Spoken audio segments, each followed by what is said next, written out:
The main difference between studying in Scotland and studying in the rest of the UK is generally degrees in the rest of the UK, in England, Wales and Northern Ireland, are 3 years. In Scotland, we have a 4-year degree system. And I know that a lot of you will be sitting there thinking, is that because they're a wee bit slow?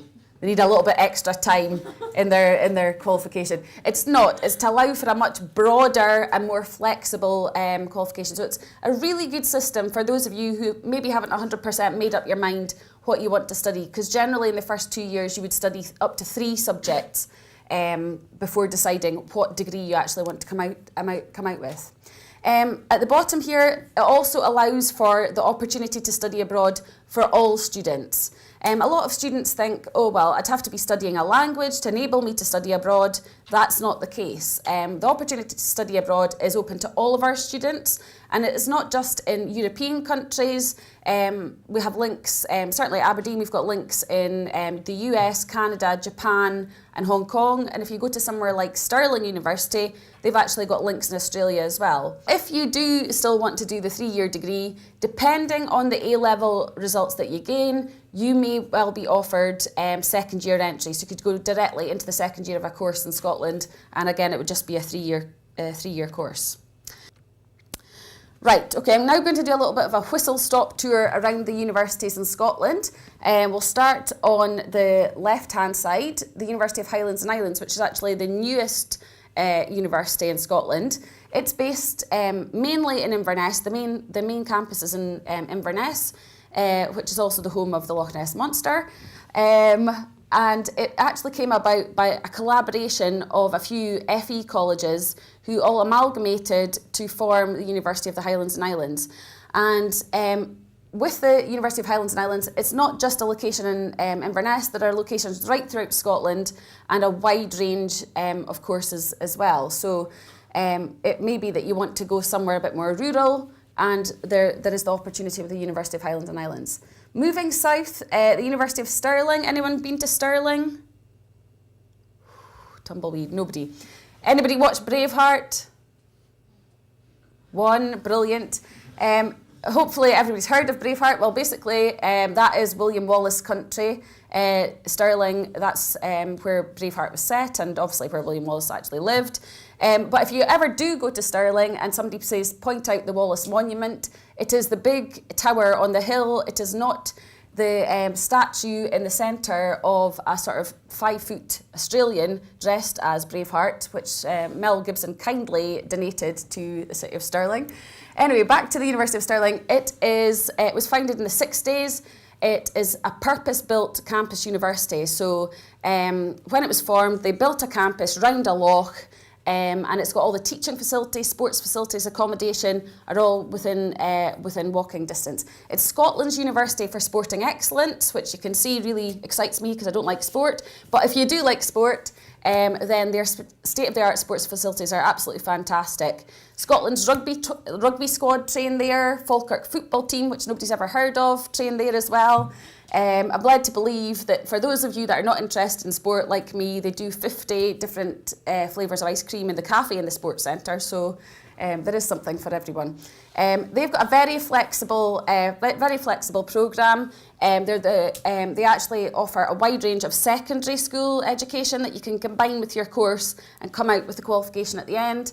A wide range of aquaculture courses and things like journalism as well. Moving about half an hour south is Glasgow. Glasgow is not the capital city of Scotland, but it's the largest city in Scotland. And it offers 4 different universities. The first one being the University of Glasgow, which is an ancient university. So there are 4 ancient universities in Scotland.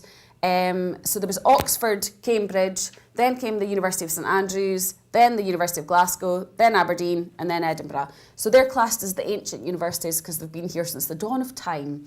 University of Glasgow offers a wide range of professionally accredited courses, things like medicine. It's one of only 2 that offers veterinary medicine, dentistry, nursing, and then it has a wide range of arts and humanities programmes as well. It's based in the West End, sort of leafy West End of Glasgow. University of Strathclyde, for those of you who've been to Glasgow, and been to the shops, girls, sorry I'm stereotyping here, but if you have been to the shops, fantastic shopping in Glasgow, and the University of Strathclyde is about 5 minutes walk from the shops. It's slap bang in the city centre. It was founded a few hundred years ago as a place of useful learning. So there was all these ancient universities, but the guy who founded it thought, I want something that's a bit more vocational. So you'll find a lot of work placements built into the Strathclyde courses. It's in the top 1% of business schools in the world. It's one of only 2 places that offers pharmacy, and the only place that offers prosthetics. So if you want to make false limbs or get a degree, Strathclyde might be the place for you. University of West of Scotland, formerly known as Paisley University, but they changed the name, is in the west of Scotland, funnily enough. So it's got 2 bases. It's in the west of Glasgow, but also it's got a campus in Ayr as well, and offers a wide range of business courses. Glasgow Caledonian University, a bit like Strathclyde, it's probably about a 5-minute walk from Strathclyde, is also in the city centre of Glasgow. And it offers a lot of professions allied to medicine, so things like physio, occupational therapy, radiography, as well as being the only place that offers optometry as well. We're now going to move over to my weather map. We're now going to move over to the East Coast, which I'm an East Coaster, so I'm a bit biased about the East Coast. First of all, we'll start with the capital, which is Edinburgh. It again has 4 universities. So Edinburgh University is another ancient university, and it's actually the largest university in Scotland with 26,000 students. And you'll find that most universities will offer 1 student union. Not to be content with that, because they've got so many students, they've got 5 student unions in the University of Edinburgh.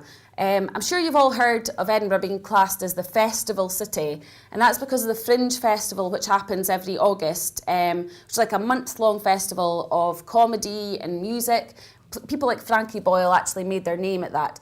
Well, because students are not there over the summer, the University of Edinburgh thought, it's not really fair. So they actually lay on their own little mini student festival in February. Heriot-Watt University. Anybody heard of Heriot-Watt University? A couple of you, good. It's a bit like Strathclyde, founded a couple of hundred years ago in terms of the Industrial Revolution. So there's a lot of brilliant engineering programmes. Anyone interested in maths? Do you like maths? Do you want to earn a lot of money? Yeah, Heriot-Watt's good. Actuarial science and actuarial maths. It's the only place in Scotland that does that.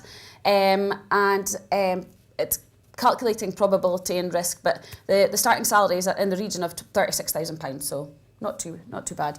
Heriot-Watt also has another campus in Galashiels, which is more the art, design and textile facility. And Vivienne Westwood actually said it's the best textile facility she's seen in the UK. So if you're interested in art and design, that might be something to consider. And it also offers my favourite course of all time, Heriot-Watt.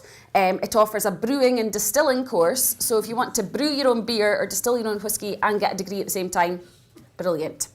Edinburgh Napier University is spread right throughout the city of Edinburgh, and it's renowned for its journalism course and amongst others some of its business related courses as well, also nursing and midwifery. Queen Margaret University now has a campus on the outskirts of the city. Very, very similar to Glasgow Caledonian in that it offers professions allied to medicine, so things like physio, OT, etc. But it also offers a wide range of acting and stage production, stage management courses. I didn't make this, but this is an inaccurate map in that it says that St Andrews is actually the same place as Dundee, which is incorrect. In this sticky out bit, which is Fife, that's actually where St Andrews is based.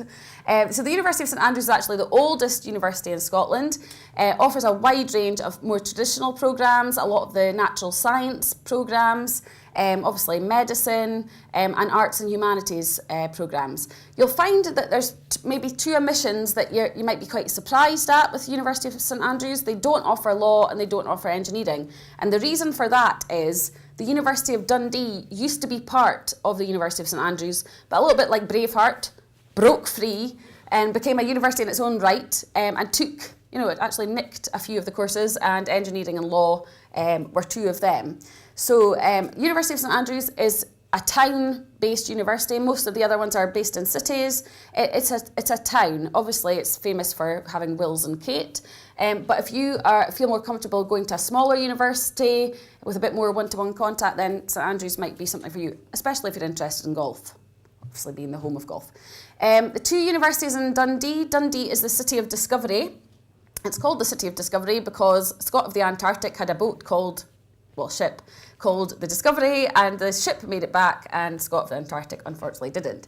So the city of Dundee is called the City of Discovery. It's on the coast. It's been a lot of regeneration, quite like Liverpool, so the city centre's lovely now. And the only Victoria and Albert Museum outside London is actually hopefully going to be opening next year in Dundee. University of Dundee, a lot of professionally accredited courses. Obviously, I've already mentioned engineering and law, obviously medicine, nursing, but it also has one of the 4 Scottish art colleges based in the university, so Duncan of Jordanstone. University of Aberdeen is a modern university, so it was only founded in 1992, but because of that, it's a very vocational university and has a lot of sandwich placements, a lot of industrial placements built into the courses, and it offers a wide range of courses, things that are maybe a bit more obscure, things like policing and security, ethical hacking and countermeasures is one of my favourites to roll off the tongue, and forensics, as well as things like computer games design. It's actually renowned for its computer games design. Moving finally north to my hometown, Aberdeen, which is the 3rd largest city in Scotland, but it's actually the wealthiest city in Scotland because of the oil and gas industry, which works out of Aberdeen. Apparently there's more Porsches per square mile than anywhere else in the UK. As those of you that were in my sound check earlier on, you will realise I don't drive a Porsche, I drive a Corsa, so unfortunately the wealth hasn't got to me yet.